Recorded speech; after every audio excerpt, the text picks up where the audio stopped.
Crush your enemies. They drew first blood, not me. See them driven before you. Oh, my user. And hear the lamentation of your women. But I pity the fool. Glitter in the dark near the 10-house gate. Phone home. They're here. Oh, real light sleeper, child.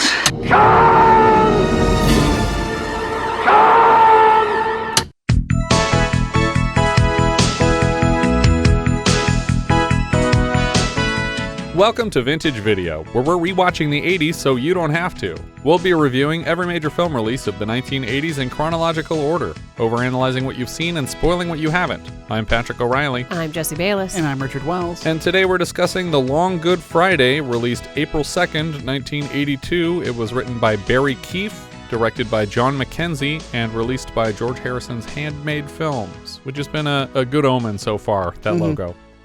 Playwright Barrie Keeffe wrote his first screenplay, originally titled The Patty Factor, for Barry Hansen, who intended to produce the film through Euston Films for just under £1 million. But the finished product was later bought out by Lord Lou Grade and reset as a television movie to air on Grade's ITV network. When he was finally presented with a cut of the film, Lou Grade felt that it glorified the actions of the IRA and attempted a dramatic re-edit of the film until Hansen tried to buy the film back and was outbid by George Harrison's Handmade Films, who promised the project a theatrical release sight unseen.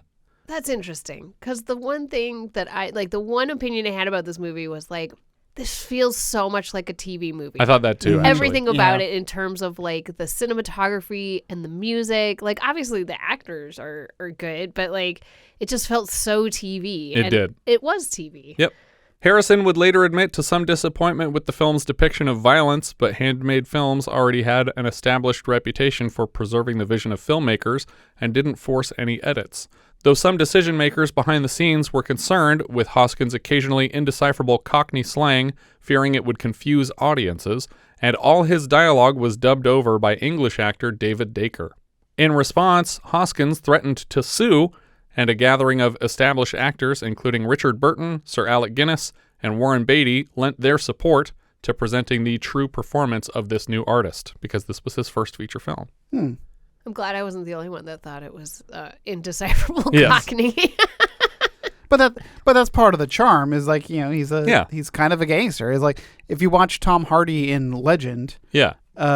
He's I had to watch that movie with subtitles. As a possible consolation, some American presentations of the film actually open with a list of Cockney mobster terms and their American English translations. Oh, that might have been helpful. Yeah. It's kind of like a Clockwork Orange. Right, exactly. The book has all the Russian words or the... Yeah, the slang words, like an appendix. What is the name of the fake language in that? It's based in Russian, but it's not called Russian. It has a name. Because I think Anthony Burgess actually invented a language for the characters to speak. Nadsat? Nadsat, yeah. The lead role of Harold Shand was written directly for Bob Hoskins to play as a Cockney James Cagney type, and he was offered the script in hospital, recovering from contracting an intestinal worm on the set of Zulu Dawn in South Africa. A sequel entitled Black Easter Monday was written but never produced, and I'll discuss what little is known of it after the feature presentation here. The idea of a remake was bandied about in 2007, but the plans evaporated soon after. I have to assume Guy Ritchie was at least part of that conversation, considering how many of this cast show up in his films. Or Martin Campbell. Oh, for sure, yeah. We fade up from black on a farmhouse in the country. Through a window, we can see two men making muted small talk around an ashtray crowded with cigarettes. Elsewhere, a man we'll come to know as Colin, and played by Paul Freeman, disembarks from a ship carrying a suitcase. This is the first of several really weird cuts, because we only, we open on a still frame of a house. It's not and even, we're fading up on it like morning is dawning. It's not even a moving image, and the credits are over this still image, and it looks really bad. And then we cut to the house shot, and then we immediately cut away to something else happening. So nothing, it's we establish the scene of this house, we look in the window, and then we're gone. Yeah. But as they play out in order, it sort of tells a story here. We see this house with two men waiting, and then we see a man coming off a boat with a suitcase. So clearly he's delivering something to the waiting men. He climbs into the back seat of a car and starts unloading stacks of cash from within into his coat. Later, Colin hands off the half-emptied suitcase to someone else. And that night, Colin drinks in some sort of gentleman's club and notices a young man with a unibrow across the bar and is somehow infatuated. Back at the farmhouse, the receiver of the suitcase handoff. Sorry, the guy in the bar looks exactly like Jim Carrey in Dumb and Dumber.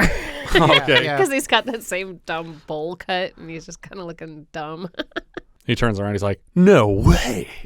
We've landed on the moon!" Back at the farmhouse, the receiver of the suitcase handoff arrives to open it with his friends. They're pissed to find a small fraction of the payment within. Back at the club, Colin has dragged the young man who caught his eye to a booth and now strokes his leg while they talk.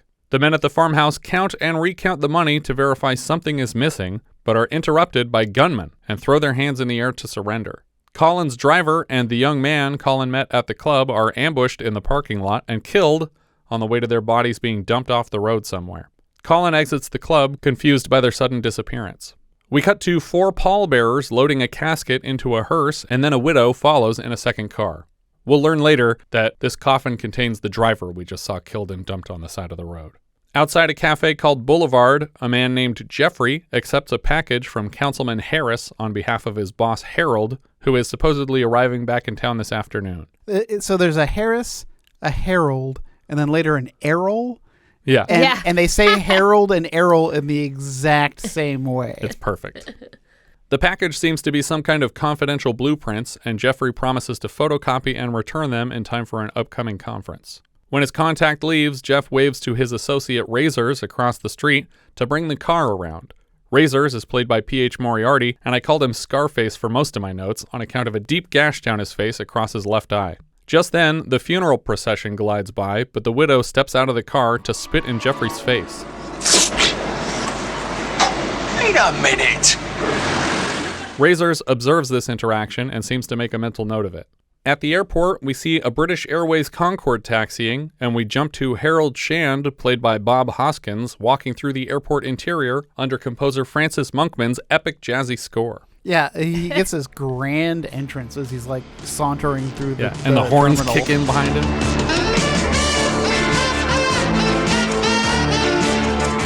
It's the coolest moment.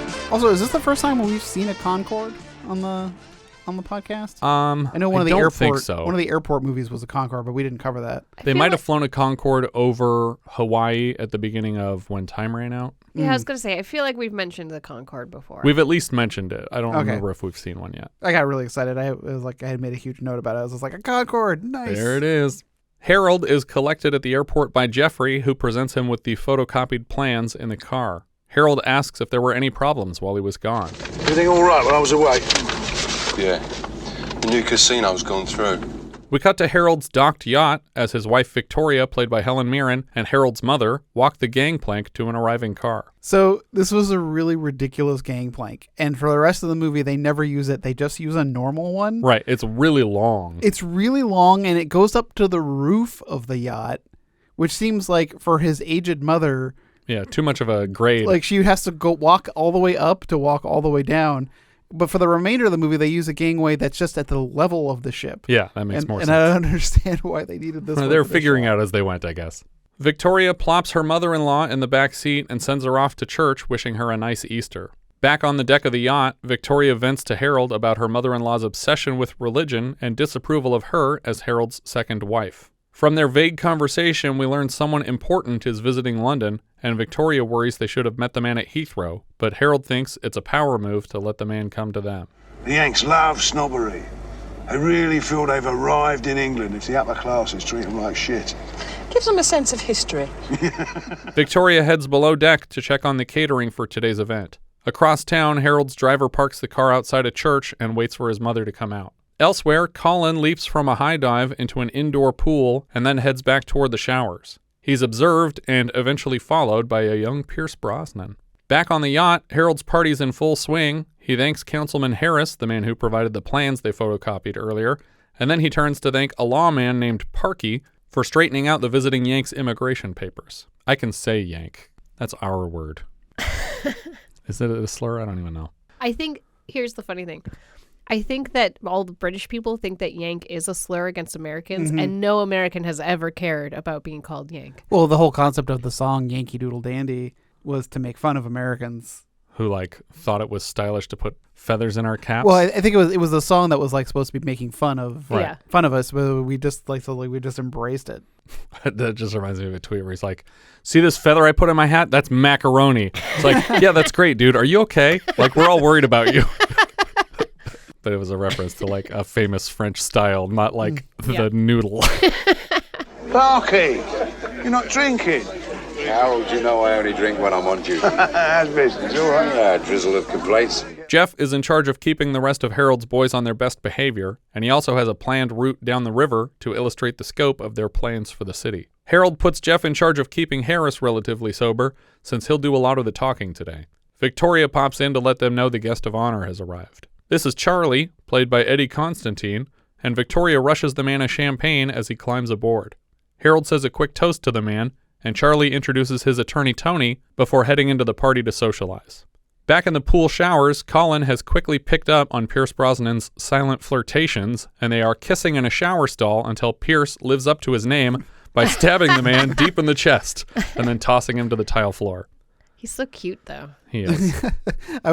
When he was like casually flirting with him in the pool, like from the distance, like, is this the male gaze everyone's talking about? There you go. How are you spelling that? Perfect. Back at the church, the driver is getting impatient and returns to the car, but as soon as he closes the door behind him, the vehicle erupts in a violent explosion.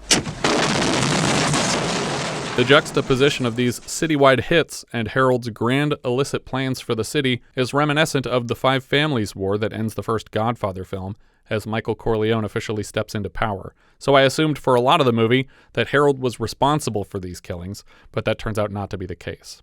As Harold begins his speech, he comments on London's ascension to power in the continent of Europe. He predicts the city will soon be considered Europe's capital. Harold has teamed with Councilman Harris and his powerful construction apparatus, and Charlie, a New York mafioso investor, and they've set their sights on taking control of the city by force. For their assistance in this pursuit, presumably everyone invited can expect to be rewarded with a piece of the pie. Harold raises a toast to punctuate a, to my ears, slightly underwhelming speech. He doesn't really give a lot of details. He's just like, we're good. We're going to do things. Yeah, everybody drank. I feel like that's sort of his whole thing for the movie. I don't really know. Like, I understand that he's like some sort of mob-like boss of London, but I don't really understand what they do. I feel like it's intentional, and I think that we're supposed to understand that he kind of brute forced himself into this position in the hierarchy, but that he's a bit of an idiot. That he's a little bit dumb and dim-witted, and he doesn't see things coming, and so he thought that that sounded really smart, I think. And he didn't really impress the people who he needed to impress with that speech. Namely, Charlie is the one who really had to see that and go, this is worth me investing my money. But now Charlie's already like stepping back the tiniest bit. He's like, look, this isn't a race. Like, you don't have to get the money from me right now. We'll talk about it later. Harold and Charlie move to Charlie's room below deck to speak in private, but Charlie doesn't want to be rushed into the deal. Soon after the party has ended, Harold gets a call on the yacht and learns some bad news. He crushes a wine glass in his hand as he hears it. Turns out his driver Eric was killed via car bomb outside Mom's church. Victoria hears the commotion and asks what happened. Eric's been blown up! A bomb? Yeah, in the rolls. This little added detail from Jeff is apparently not important, but I was certain at the time that he'd accidentally incriminated himself, since Harold hadn't mentioned the Rolls at all.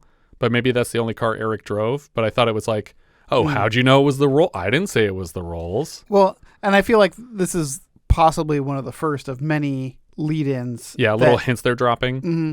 Harold, Victoria, and Jeff determine quickly that whoever is responsible must be trying to tank his deal with Charlie.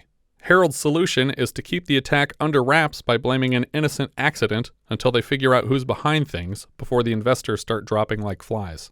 He wants his best men on the job, including Colin, who should have been here anyway, but we know why Colin didn't make it to the party. Harold, Razors, and Jeff run out to the car just as someone skids up with more bad news. More bad news. Colin. Colin? Yeah. Dead. Harold heads straight to the scene of Colin's murder and again orders the hit to be kept secret for now. He's clearly hurt by the loss of his friend. I did my national service with Colin.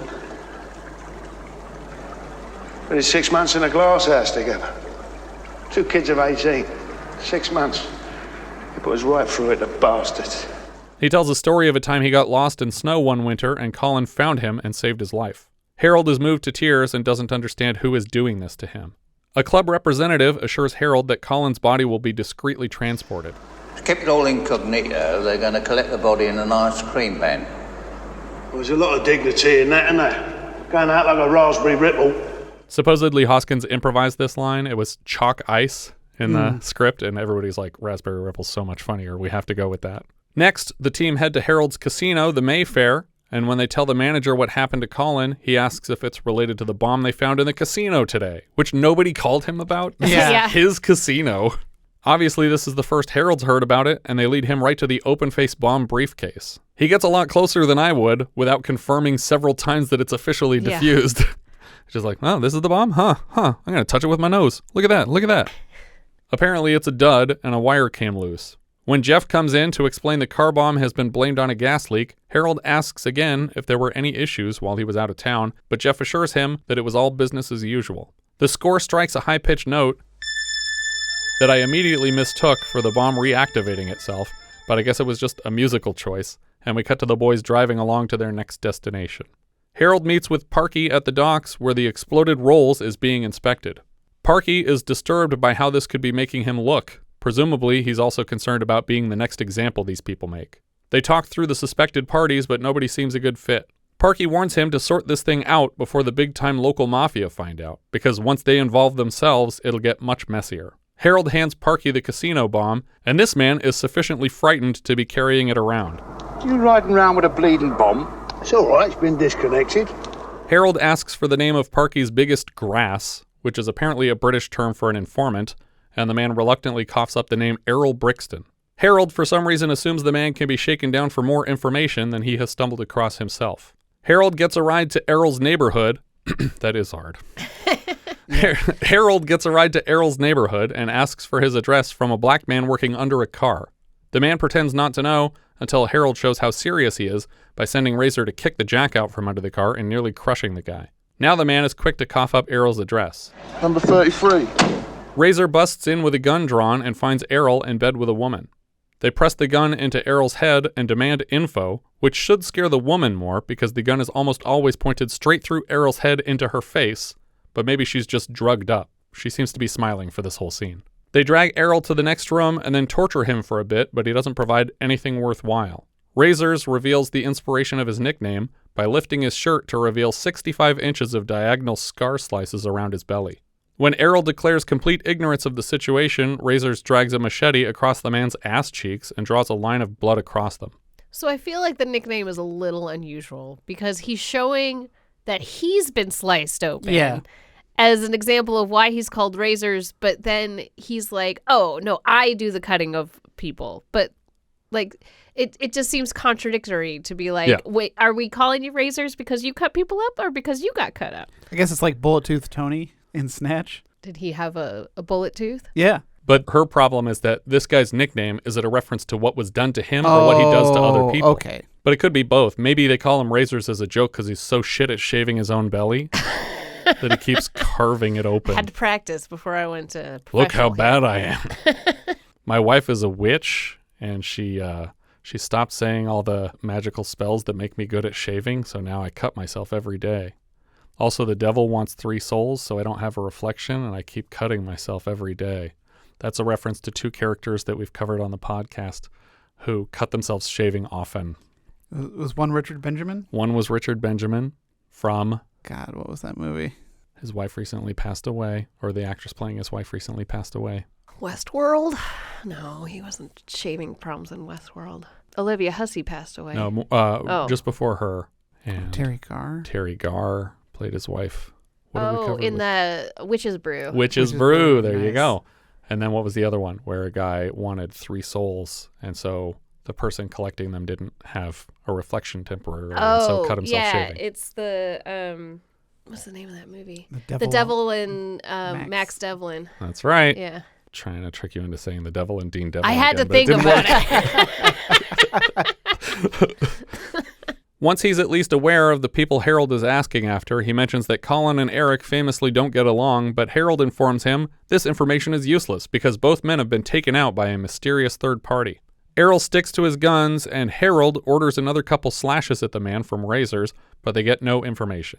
Outside, Harold pays the neighborhood kids he left in charge of watching his car. Hours later, Harold is angrier and angrier not to have any answers yet. Jeff stops by to remind Harold they have a dinner planned with Charlie tonight. When Harold goes to speak with the man, Charlie offers his condolences, and Harold worries how much he knows. Sorry to hear the news, Harold. Victoria was just telling us about it.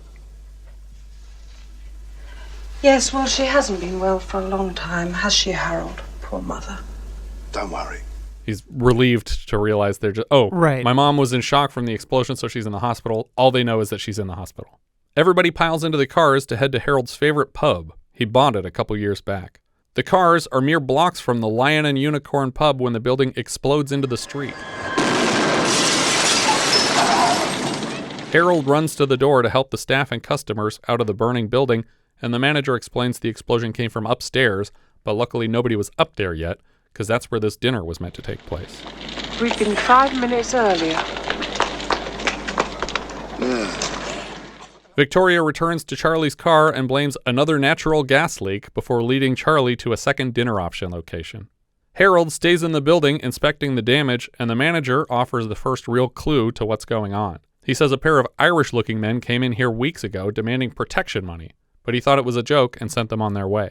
Harold orders razors to gather all his people at the Mayfair Casino. It seems from the manager's description like Harold is dealing with the IRA, notorious for their use of explosives. Parky shows up again and warns Harold how serious a war with the IRA would be. Harold ignores the danger and wants the name of every Irishman who's ever set foot in one of his establishments. In a back room at the casino, Harold hands out untraceable weapons to his men as they divide the city for forced interrogations. Afterward, when Harold is alone with Jeff, he asks if maybe Colin set this in motion, after correctly sensing he was getting phased out of Harold's operations. Jeff says he can't speak to that. How'd you stay so cool? I'm on the winning side. Yeah. Over at the alternative lunch location, Victoria tries to play host to Harold's important guests, and they let on that they know more than Harold is admitting, and it would be wise to come clean with their business partners. Charlie lays out plainly how easy it would be for him to walk away from the whole deal. Across town, we see Harold and razors shaking down any associate who might have info on the encroaching Irishman.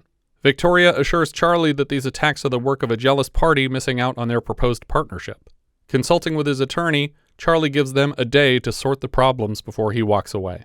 Councilman Harris joins the lunch in Harold's absence and gets a bit sloppy drunk, running his mouth and embarrassing Victoria. They rise from the table and bump into Jeff on the way out. Victoria informs Jeff that the Yanks now know everything. They commiserate about their discomfort having to collaborate with the loudmouth drunk councilman, but on his way out, Harris points the finger at Jeff. Don't look down your nose at me, Victoria. It makes you go cross-eyed. You can't even see that I'm not the real bastard he is.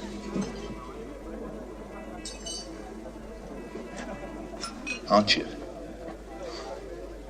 I'll get you a cab home, Councillor. I'll talk to you later. Okay. Bastard. Jeff sees Victoria to her apartment, and after a handful of awkward silences together, Jeff breaks the ice in her building elevator. I want to lick every inch of you. Saved by the bell. Good night. It's the first clear sign for her that Jeff doesn't have Harold's best interests at heart. This reminds me of If You Ever Look at Another Man Again, I'll Kill You. From Love and Money? Yeah. We cut away to a meat truck where the last man we saw speaking with Harold is left dangling upside down from a meat hook in a freezer, but still alive. In the same refrigerated building, Harold goes to another freezer to visit the body of his friend Colin. On the subject of dead people and funerals, Razor is reminded of the woman he saw spit in Jeff's face the morning Harold came back. More of Harold's men arrive to the facility with another truckload of gangsters hanging from meat hooks. So this is where more and more I'm starting to lean towards Jeff. Right. Because, the woman spitting in his face. I think right now we're definitely deciding it's someone closer to him than he realizes. Right. So for me, it was still between Alan, Razors, and Jeff. Mm-hmm. And I wasn't sure which of them. I thought we were going to get hints that it was each of them and then a confirmation for one of them. But we don't even really get hints for the innocent parties. The upside-down men are slid in ceiling tracks into the same freezer with the first guy, and Harold addresses the long row of upside-down men. He He points a thumb to Colin's freezer and announces that none of them are going anywhere until he gets a name. Colin's death will be answered for. Jeff loses his patience and starts hammering on one of the upside-down men until he's dragged out of the freezer by Razors and Allen, which sounds like a comedy duo, but it's not. Yeah. Parkey interrupts the proceedings to inform Harold that the bomb found at the casino is consistent with IRA bombs. The men in the freezer are uninvolved, and the men responsible are more dangerous than Harold could possibly understand. Parkey announces that he's handing the investigation off to a special government branch and splitting company with Harold and the organization. Harold slaps Parkey hard and demands a lead with which to continue his own investigations. And then, when Parkey stupidly gives him one, he's shocked to see Harold use it immediately. Apparently, explosives like those found in the bombs were stolen from the councilman's stockyard, and a guard named Flynn refused to name a suspect. He just wouldn't crack. He was too scared.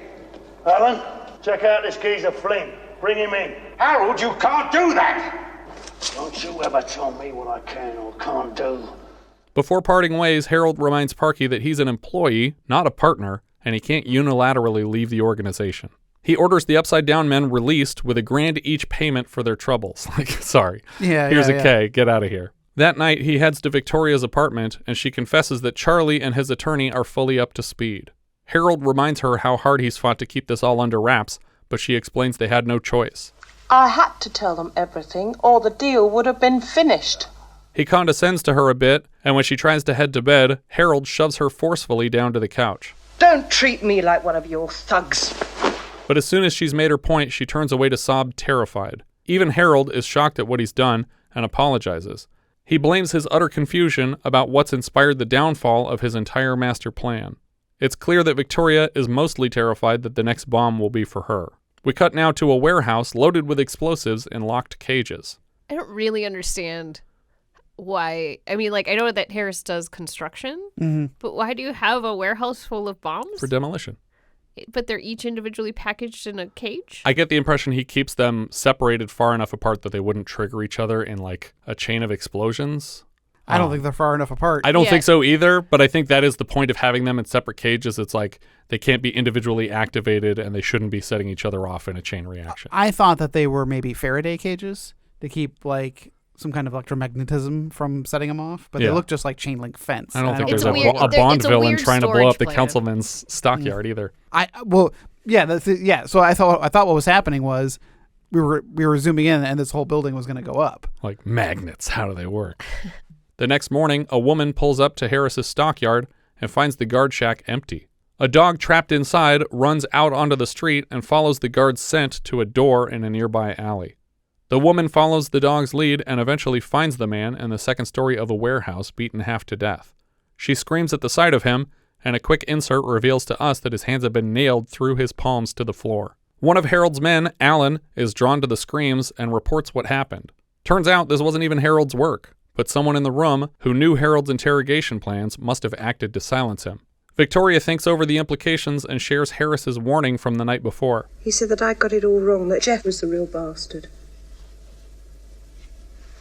Why should he say that? Harold seems dumbfounded by the comment and calls Razors to ask about the spitting widow. He wants to have a word with her. She also kind of mentions that, hint at someone being closer, because who would have known that they would have been at that restaurant? Right, and I think he had maybe already made that connection at least, because it was we were literally going after this guy today, and someone got to him in the few hours between when we said we were going to do it and when we tried to.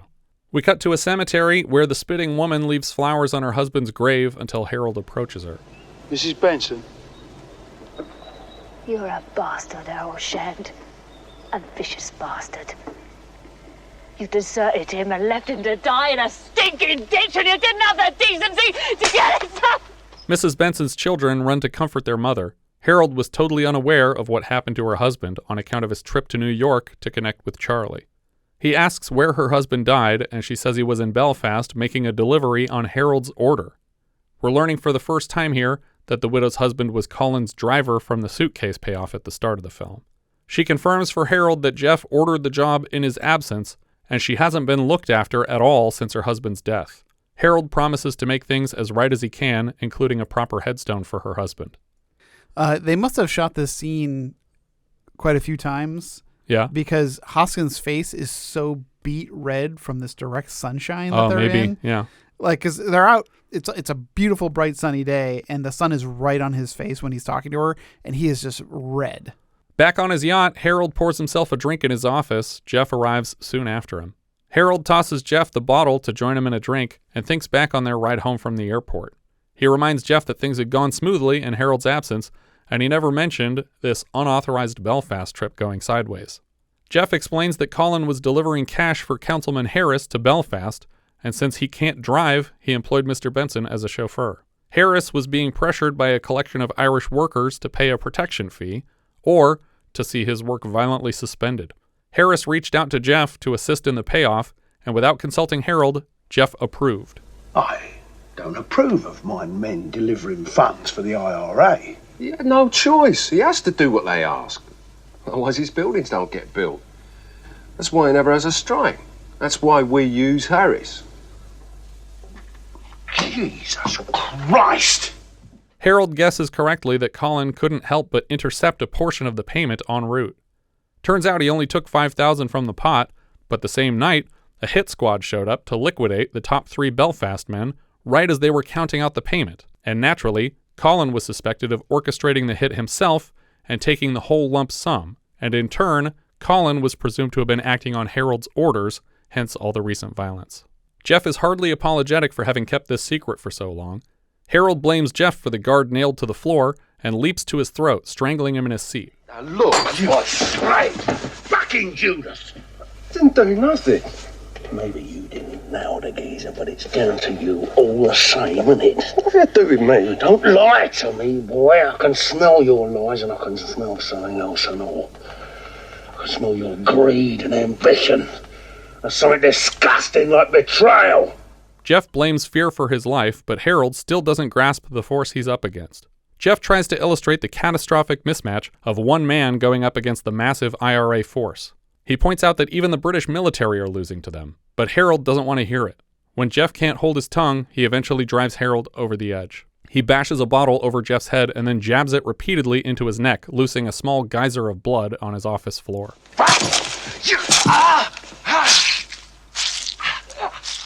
I'm surprised that this was in a TV movie. And it looks so good. It's really graphic. Yeah. Yeah. I feel like it definitely wouldn't have been in the TV cut. They shot this when the director at least was confident that at some point they would have an opportunity to put this in a version of the movie. But you're right. There's no way this makes the TV cut. No. The way it's literally fountaining out of his neck. Gushing and the sound is so good too. Harold is again shocked by what he's done and hugs the man close, but Jeff quickly spasms, bleeds out, and dies in his arms. Harold sits in shock and then shuffles down the gangplank dripping with Jeff's blood. Victoria's there to meet him, and he explains that Jeff and Harris have killed the deal. He calls to Razors that they'll have to finish off Harris themselves, but Victoria grabs on tight, and it takes all 3 of them to finally hold Harold down. Victoria pleads with Harold to see the logic in using Harris as a tool instead of brutally killing his last powerful ally. Later, Harold takes a long, sexy shower to wash off all of Jeff's blood, while his people clean up the rest of the mess. I just want to be clear. There's nothing innately sexy about Oh my this God, shower. are you joking? Yes, there is. You just got a big thing for Bob Hoskins. Everybody does. It's not my fault. He looks like that. He's like a tank. Yeah, the hottest tank I've ever seen. Cleaned up and calmed down, Harold goes to see Harris in his office. We cut now to a demolition derby. They're wearing the same outfits that they wore when they went to his office. Right. And so when they walk through the office door and then just card cuts to a demolition derby, I was like, how did we get here? This is in the lobby of his building. Because it just cuts to them walking still in the same outfits with the briefcase. It's like, is this where that door led? I'm sure they came straight here. He wants to get this over with as quickly as possible. Harris gestures to a man in a private booth beside the contest. Evidently, this is his contact, O'Flaherty, from the IRA. He warns Harold against this course of action, but Harold forces Harris to introduce him anyway. Harold presents the man with a briefcase containing $60,000, or 60,000 pounds, hoping this will end the unfriendliness, but O'Flaherty points to his boss, the winning driver on the track, and says it's up to him. They wait in the booth for the man to return, and across the track a sharpshooter keeps Harold in his crosshairs. I'm not clear if he was pointing this at Harold or Harris or, like, I didn't know whose team this sharpshooter was No, on. I don't think it's totally clear, but Retroactively, I've decided this is an IRA sharpshooter that they have as their own personal security. But he's not doing the best job in the world. The winning car circles the track, and the driver raises his trophy proudly in the air. He's not happy to find Shand in his private booth, but still stops to inspect the $60,000 by hand. While he's still flipping through the stacks, a pair of gunmen swing into the room and fire shotguns into O'Flaherty's men, knocking them out the windows of the booth and onto the track below, where they are quickly struck and even more killed by passing derby cars. Like, they were already dead before they went through the window, but they're double dead by the time they're getting smashed with derby cars. And Harris is killed too. Right. The cars even flip, crash, and explode as the corpses littering the track lock up their wheels. Lucky for Harold, the crashes and explosions serve as sufficient distractions from the shooting, and he even makes it all the way back to the Savoy Hotel unarrested. How did he get out of that place? That was a huge mess. Right. They definitely would have heard the gunshots first and seen what just happened. He's here at the hotel to meet with Charlie and assure him the problems have been dealt with and they can move forward with their plans. The IRA are not known for following up on any killings. We're definitely 100% in the clear now. Charlie thanks Harold for the visit, but turns down the partnership officially. Hey, come on, Charlie. I know we've had a few problems, but you've only been here a couple of days. Yeah, a couple of days that turned out to be another St. Valentine's massacre. Harold tries to shame the men for cowardice and then steps outside to wave his car up. Unfortunately, he's inside it with the door closed before he realizes who's in here with him, and the car speeds off. He asks where Victoria is and turns out the window to see a second car with Razors dead behind the wheel and Victoria screaming in the back seat and reaching toward him. Pierce Brosnan rises from the front seat of Harold's car with a Walther P-38 aimed at his face. Harold's eyes dart around the car to quickly assess the situation. His expression slowly morphs from anger to fear to planning to what looks like surrender and acceptance, even chuckling a bit to himself. Before any further action is taken by anyone, we cut to black for the credits to roll. The end. We stay on his face for so long. And apparently the take was like 5 minutes long. It's so uncomfortable. Yeah. I don't know how true this is, but I've also read that this was the first thing that they shot. And while it was happening, basically the director is running on his face and just literally telling him the whole story of the film and letting him react to each moment one at a time, just going through the plot and fast forward for the full 5 minutes. Interesting. It kind of reminds me of Michael Clayton. Yes. Like you're just with him for like 10 minutes while he's riding in a cab. And I think that's an intentional reference to this, honestly. But yeah, that's the Long Good Friday. It's the Long Good Friday. Pretty wonderful. You can obviously see how this points directly to the filmography of Guy Ritchie. I feel like he a little bit ripped off this style, but also like clearly it's a love letter because he's making use of all the same character actors from these movies. I'm surprised Bob Hoskins didn't show up in one of those movies because he would have fit perfectly well in them. Yeah. I think I liked it. I didn't not like it. I really liked it. I was confused for a lot of it. Sure. And I think that I still, even at the end, when I kind of understood more of what was happening, because more was like unraveled, there's still things that I don't quite understand. Like, who took out the 3 guys in Belfast? We never really addressed who actually did the killing, because they're blaming Harold for this. Right, yeah. He didn't do it. And I'm like, so what is And apparently happening? no one ever took credit for it specifically. But I think that's part of why we don't see those men. It's not law enforcement, but all we see are like uniformed men wearing all black with military-grade weapons. But I think the point is they heard that this protection money was getting paid, and so they intercepted it. And those people probably don't know that there's any money missing because they were just like, whatever, we got free money. We killed these 3 guys and we got money. But the other team is like, oh, they followed us back home and took their money back and killed our 3 guys to punish us for asking for the money in the first place. But you're right. They never explicitly name the there's a team lot of things that we don't killed really them. explain in the film at all. Like, I don't really know what Harold does. I guess he has a bar, he has a casino, he's got a bunch of guys that are making money off of him, so I just assume he's kind of a mob guy, but I don't really we don't get the waste management explanation or That's anything. true. Like, who is this guy? What does he actually do? He claims he runs London. What does that mean? Yeah, he's never talking the actual business. He's talking about plans for the future, but he's not talking about what his day-to-day operations are at all. You're right. But, I mean, he does have a restaurant and a casino, so maybe that's enough. Because he owns the Mayfair and he owns the Lion and Unicorn. But I don't think he's getting by on the profits of this shitty restaurant with like 18 tables. Yeah, I assume that he's got more businesses, and the guys that he calls up to go and shake the trees are his basically part of that enterprise. Like they run other businesses, and maybe even the guys that they bring in are also running smaller versions of those businesses. Because he calls it the corporation. Right. So he has a network of people doing things for him, but I don't really know what he does. Yeah, and even the city is divided up into like the London version of the 5 families from the Godfather movie, but there's like 15 other guys. So these are much smaller parcels that the city is being divided into. So I don't know if they all have specialties or they all have territories that they've laid claim to, but it feels like his plans for the city represent a huge leap, like above his pay grade from where he currently is even. And I think it seems like we're supposed to interpret a lot of this as him biting off more than he can chew. I think that's part of it. And I think also you can interpret it as he's trying to maybe go more legitimate by making this really huge land deal. Which was a detail of the planned second film, was about following the organization through to being a legitimate business, which is also a big part of the plot of The Godfather Part 2, which is he's trying to take things clean. He doesn't want to do drugs. He doesn't want to house illicit gambling stuff anymore. He wants to move fully into legitimate businesses. Well, and what this whole movie is ultimately about is the ownership of land that will be developed into the Olympics, like along the river.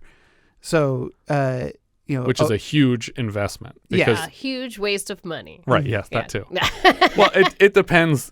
Sometimes cities make their money back, and sometimes it's do they? I thought notoriously Los Angeles it did. doesn't. Los Angeles is like the only place that did. Okay. Well, yeah, because the Canadian, I think it was the Canadian Olympics that were before that were a huge loss. Yeah. We're supposed to get them soon too, huh? I think 2028. Okay. So we have until then to move. But I had a question of the bomb at the pub was meant to kill them, which means someone knew that they were going to be there for dinner. Right. It was just upstairs. Yeah. So was it Jeff? Has Jeff been feeding them information beyond the Belfast screw up? Yeah, like they're gonna be here at this time, have the bomb go off at this time, and they will be dead. Because you're right, because it doesn't make a lot of sense. Like the whole Jeff thing, it's like it didn't seem like when he, at the very end, like he had actually betrayed them. He made a stupid decision and then didn't tell Harold about it. I think that part is the betrayal. That he thought he was making a quick deal on the side, and that not mentioning it to Harold was going to be like a feather in his cap. Like, look at this thing I got away with when you weren't here, and there was no reason to tell you because it didn't backfire and everything's fine. But how did the IRA guys know enough to like come back after him for it? Yeah, to come to these specific locations and do these specific acts that were so targeted. Well, they also mentioned that there are Irishmen everywhere. That there's no organization that's getting work done that isn't fully infiltrated with IRA-friendly agents. Like Harris's problem in the first place came from the fact that he has so many workers that are tied into these connections to North Ireland. Right. That's why they had to make the payment in the first place. And so I think the implication is that literally anybody in anyone's organization that has a little bit of Irish blood could be feeding information back to them. But then that takes culpability away from Jeff for the events of the film, because it's like, as much as Jeff fucked up, these other people are the ones that are saying his mom's at church right now. They're going to dinner right now. His friend's at the pool right now. Yeah. Like, Jeff didn't say those things. They figured that out on their own. But maybe I don't know how they could have planted the bombs at the restaurant beforehand just by following him. They couldn't have done that. They were there weeks ago. How did they know when to set it off? And it is his restaurant. Right, but they knew, but the bomb went off. The whole point is that she says it went off when they should have been there already. We're supposed to be there. Yeah. So how did they know? And they had to trigger it specifically at that time if they had planted it weeks ago. And they probably would have been there 5 minutes earlier if he hadn't been sidelined with trying to solve what happened to Colin. Right. Because he was the one who was like, oh shit, I forgot we even had that dinner. Okay, yeah, I guess we got to go talk to Charlie and figure that out. And then I'm also curious how Charlie's people found out about it, because when they're at the second location already, he's like, we heard about the bomb. You want to tell us what actually happened, or are you going to keep obfuscating here? And that's when she had to turn over everything she knew, because she's like, I don't know how much you guys know. And if I leave anything out that you do know, then I'm double fucked. So I have to say everything. But it made sense. Yeah. Like her explanation is, this is a big deal. Somebody feels like they're getting cut out and they're trying to sabotage it. Right. And to me, that's a reasonable explanation, even as an investor. It's like, yeah, it makes sense. Yeah. Like maybe turns out not to be the actual problem. Right. That it's literally just mindless revenge, and they're not doing it in pursuit of any kind of reward. They're literally just like, this is what happens, Larry. Mm-hmm. This is what happens when you feed a walrus scrambled eggs. But yeah, I guess the planned sequel, the only details that people have gotten out of it, aside from that Harold is going to try and take the organization straight, is that it starts in the car still, and they come to a police roadblock, and somehow in a confrontation with the local constabulary, he manages to get out of the car somehow, or escape captivity, and gets back to his people and puts things back together again. I think the right way to do it is the first shot is him sitting in the back of the car, maybe even new footage. You get Bob Hoskins to come back, you get new footage, they shoot him in the face, and his face explodes. He's dead. Victoria has to put the pieces back together and almost start the company from scratch and convince people that she's able to do this. Yeah. And ends up proving herself to these people. Does it better than Bob Hoskins exactly. does. Yeah. Because she's smart. Even in the movie, it seems like she's the competent woman behind this guy who thinks he's going to start the world over again. Yeah. And so I think it would be really interesting to show her proving herself to all these local crime lords that she can be in charge of this, that she's smart enough to do this. And she embarrasses a couple other families that try to move in and take over Harold's position. And I think that's the way to go. And you don't have this corny, here's how he escapes the gun pointed directly at his face in the backseat of a car. It's like, he didn't survive that. There's no way he survived that. But it never happened, so. But as a way to go with Pierce Brosnan, that cute, just smirking at you, and like, go ahead, shoot me in the face. It was funny, when I was watching the scene, though, I was thinking, like, it would be fun to go to Bob Hoskins that day and just whisper in his ear, like, that guy's going to be James Bond in like 20 years. The guy pointing the gun in your face, like, isn't that fun that he's going to? Yeah. But it turns out they weren't available on the same day. They never actually met on set. Oh, really? So that scene was shot with Bob Hoskins. The angle on Hoskins is literally the first shot they got for the whole movie. And then they came back with Brosnan and shot it like weeks later. So I also have a big problem with Bob Hoskins' wardrobe throughout the movie. Because he kind of dresses like a schlub,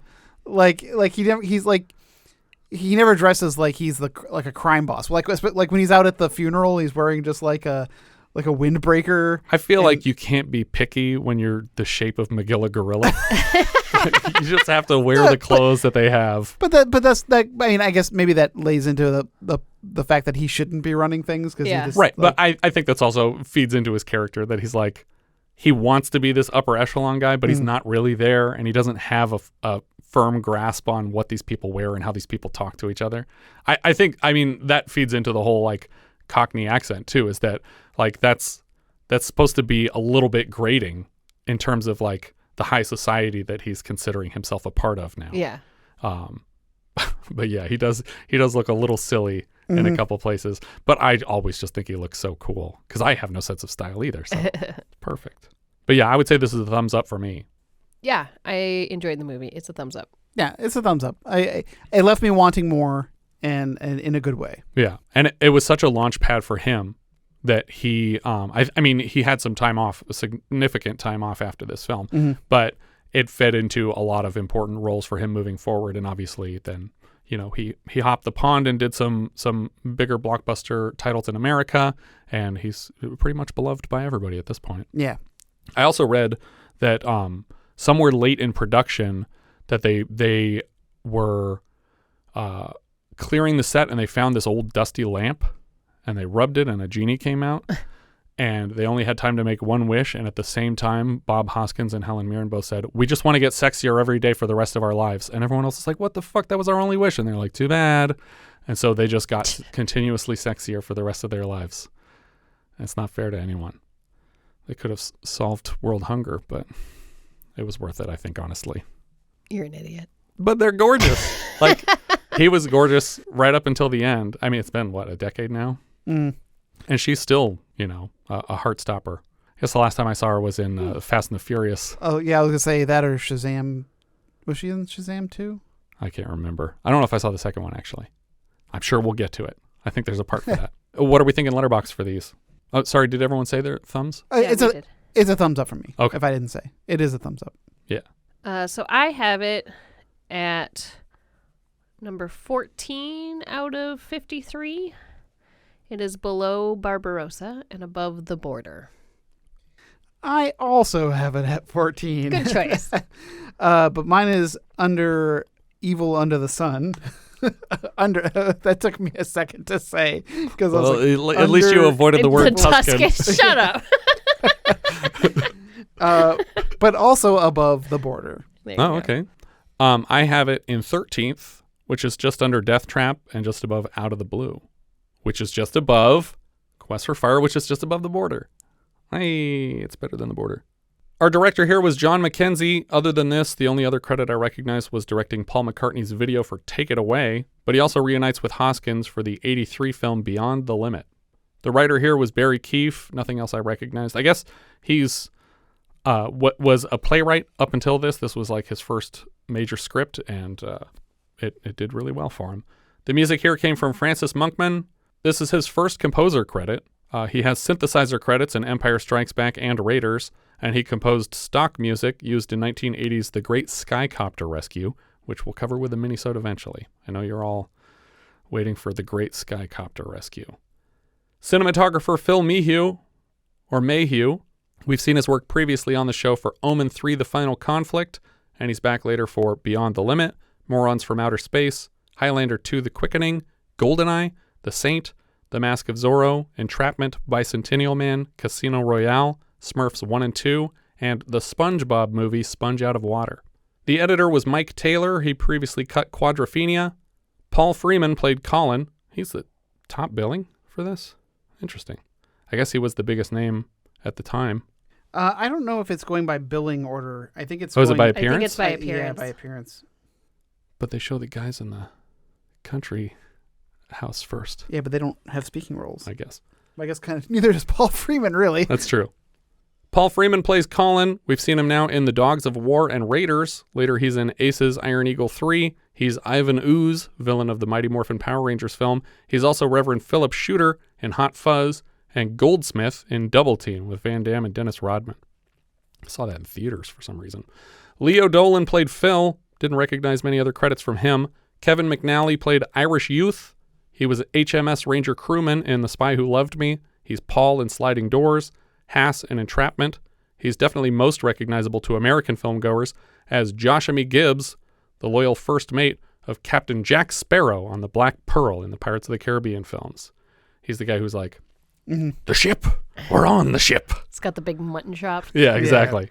Patty Love played Carol. Didn't recognize much else. P.H. Moriarty played Razors. He showed up before this in Quadrophenia and so far on the show as Man Number 1 in Outland, one of the assassins sent at space noon to kill Sean Connery. So it's another James Bond interaction. But I think he's also the guy who gets hit in the eye with a shotgun blast in that inflated tube. He's one of the assassins when you see his whole head erupt and explode. Later, he's in Jaws 3D, Patriot Games, Chaplin, and he's Hatchet Harry in Lock, Stock, and Two Smoking Barrels. God, as soon as you said Jaws 3, I know exactly who he plays in that movie. I'm trying to remember. Is he like the shark hunter guy that they... He's the assistant of the shark hunter guy. Oh, okay. That's what it is. Derek Thompson played Jeff. We've seen him so far in just our minisode review of Breaking Glass. And after this, he's in Wild Geese 2 on the way to 901 episodes of Casualty, which is like the British ER, basically. Okay.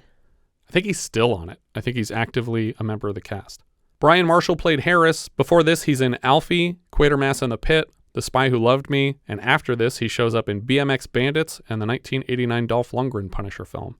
Bob Hoskins played Harold. Before this, he shows up in Inserts, and he's back later this season in Pink Floyd's The Wall. Sorry, this is insane. I just looked up Casualty because I'm like, how have I never heard of this show that's been on so long? It's had like 40 seasons. Right, yeah, it's a British show. It's got 1,353 episodes. Yeah. That's insane. Yep. It's like an EastEnders type thing where it's just like, it's just always on British television.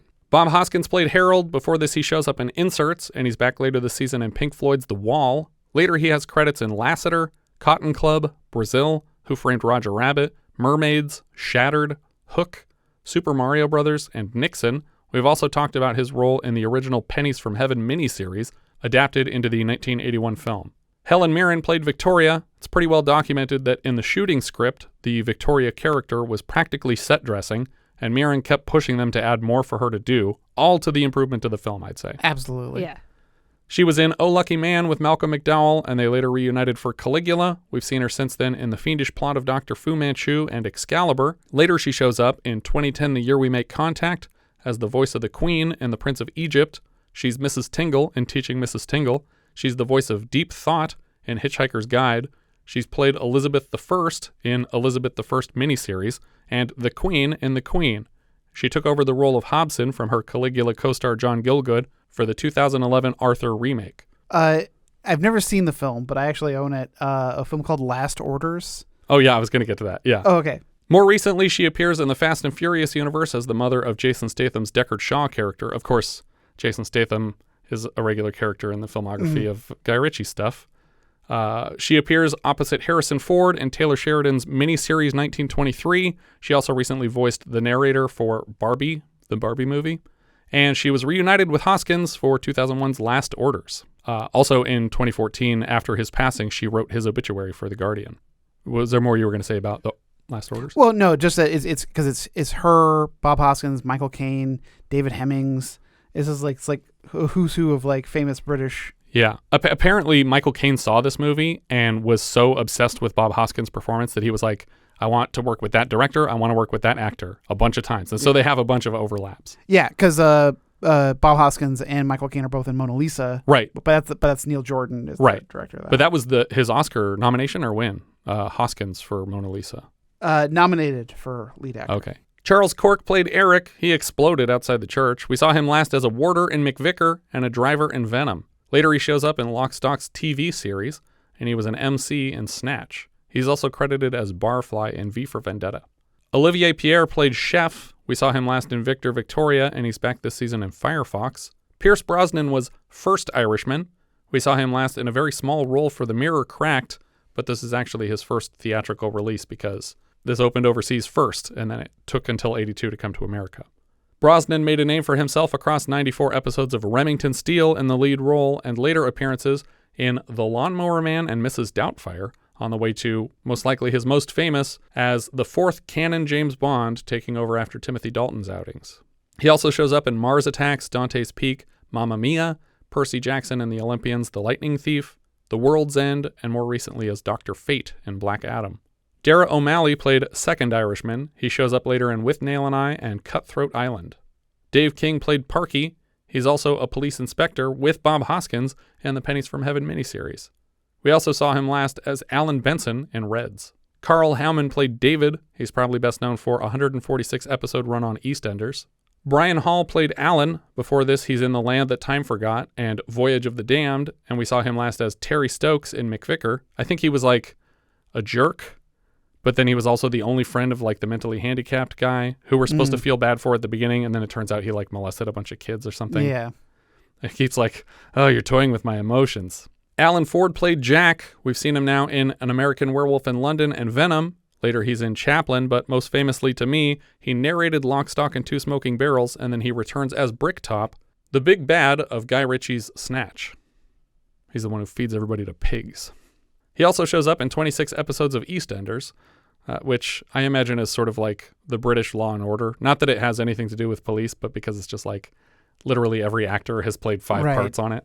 Paul Kember played Ginger. We've seen him so far in McVicker and An American Werewolf in London. He's back later this season in Britannia Hospital. Bill Moody played Boston. He's actually Natalie's father in Love Actually, and later he's Al in Revolver, because Guy Ritchie can't leave these people alone. Eddie Constantine played Charlie. The role was first offered to Anthony Franciosa, who quit the film 3 days into shooting after an abundance of script changes turned him off to the production. Constantine is an American actor who made a name for himself appearing in many low-budget French titles from the 50s and 60s, collaborating with Jean-Luc Godard, Rainer Werner Fassbinder, Agnes Varda, and Lars von Trier. Unfortunately, the only title I've seen from his work other than this was Alphaville, but I'll have to look for more of them. Stephen Davies played Tony, that's Charlie's attorney. Before this, he was Rex the Wonder Dog in Inserts. We've seen him so far in Heartbeat, and later he's in Razor's Edge from the same director.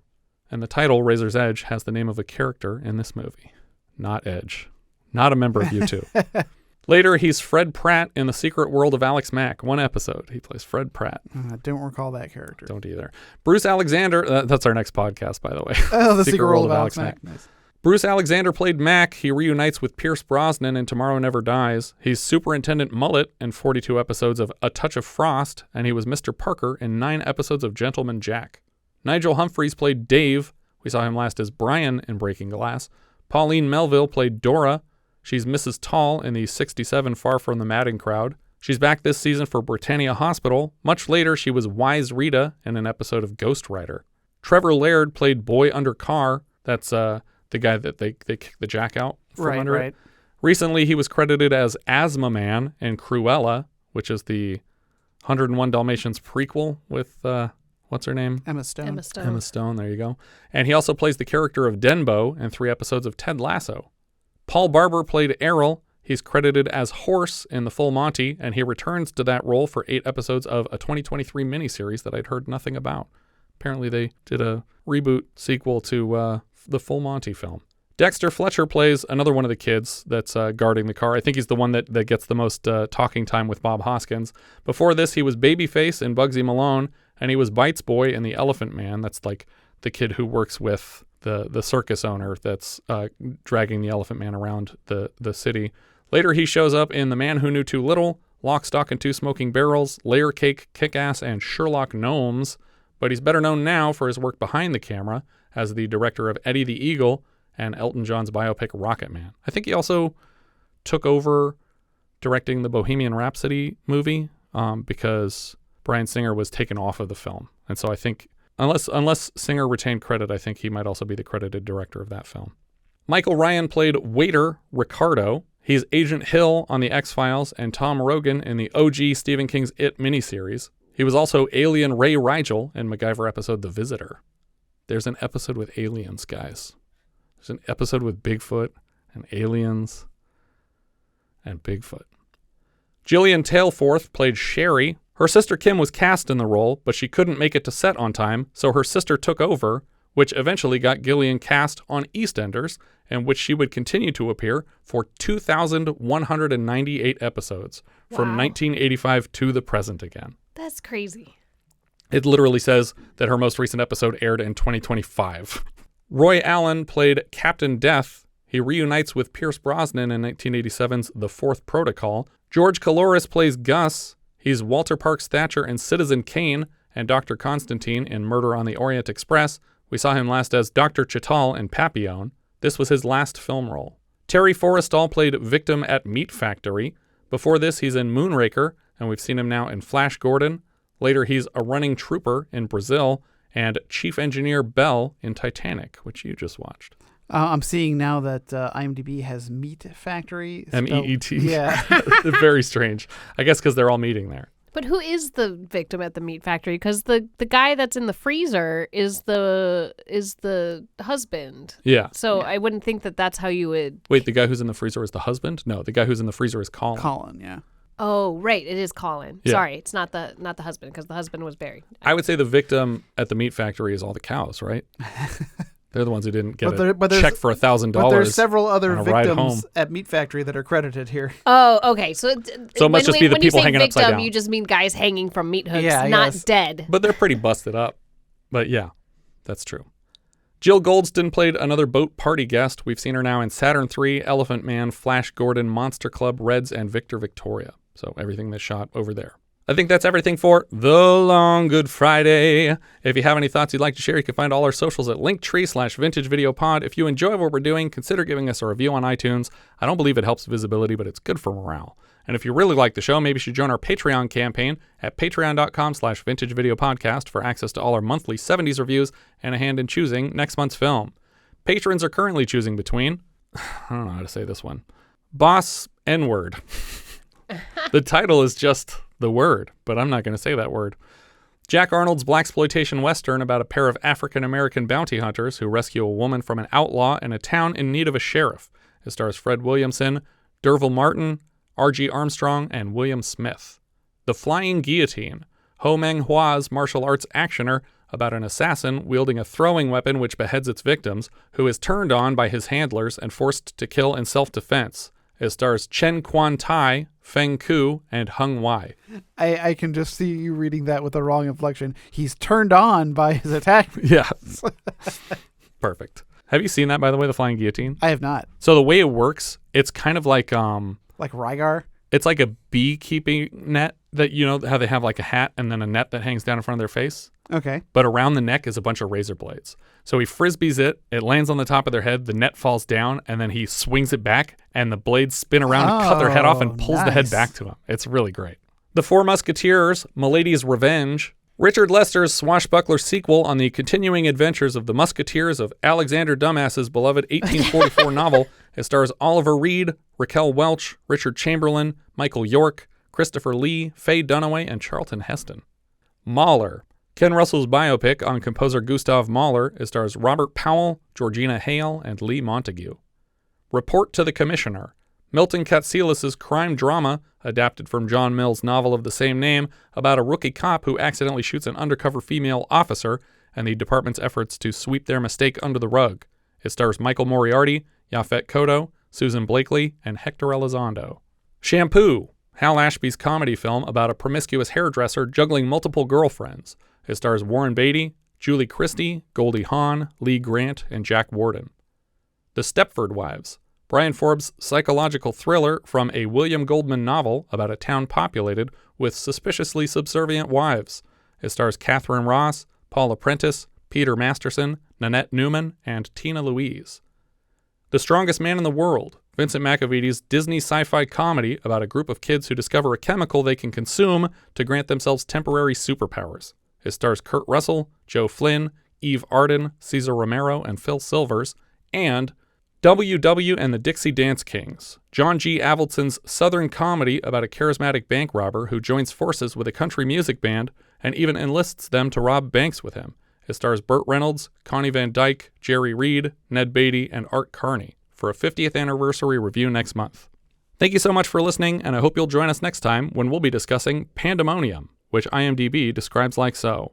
A former high school student who always wanted to be a cheerleader decides to reopen the cheerleading program at her former high school after years of closure for being targeted by a serial killer. We leave you now with the trailer for Pandemonium.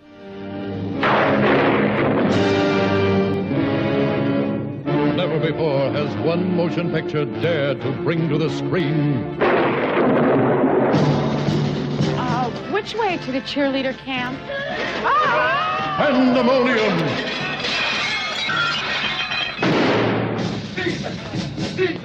Give me a tease! I'm gonna have fun. I'm gonna wear makeup. I'm gonna go out with boys. I'm gonna sleep with truck drivers. Give me an A! When you're away at camp, don't ever touch yourself, or you'll go blind. Son! Son! Give me an N! Always. I fold. Too rich for my blood. Give me a... I'm Sergeant Reginald Cooper of the Royal Canadian Menades. Give me a Mo! Oh! Ow! Give me an Eum! Stewardess, my coffee is cold.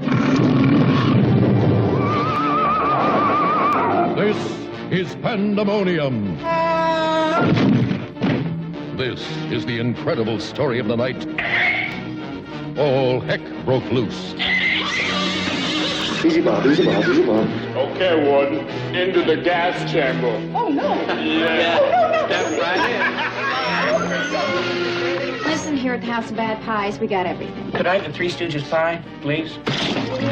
Thank you. This must be the act of a maniac. Excuse me for saying this, but you must be very stupid. Ow! What kind of treatment have you used with this man?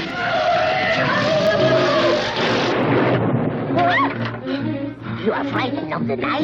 Baloney. You are frightened of baloney?